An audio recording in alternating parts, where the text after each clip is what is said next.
President Trump spent much of the week in New York with his first major address to the United Nations, a speech that included echoes of his presidential campaign. As President of the United States, I will always put America first. Trump's approval rating has improved after his decision to work with Democrats on the budget and his administration's response to recent hurricanes. How long Trump's bipartisan approach will last is hard to know, says analyst Bill Galston. When it comes to President Trump, I've gotten out of the prediction business. For now, this is a significant shift of strategy and tactics. There's no way of knowing whether it will last.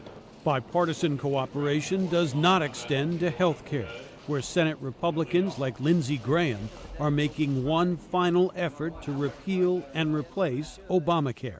I do not want to go back to South Carolina and say that I did everything I could to repeal Obamacare and not believe it in my heart. Trump supports the effort. If this happens, it will be a great thing for the country. Democrats, including former President Barack Obama, warned that millions could lose their health insurance coverage. It is aggravating. And all of this being done without any demonstrable economic or actuarial or plain common sense rationale, it frustrates. Trump remains determined to show his supporters that he can follow through on his campaign pledge to undo Obamacare, says historian Alan Lichtman. I think these are people who are genuinely hurting, who have been left behind in the new economy, and who thinks a straight shooting, straight talking businessman who'll stand up to the Chinese and the Mexicans could help them economically.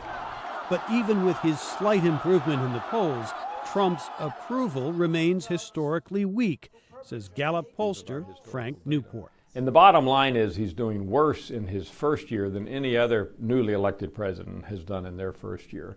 And that would be going back to Dwight Eisenhower. A Senate vote on the latest Republican health care plan is expected next week. Jim Malone, VOA News, Washington.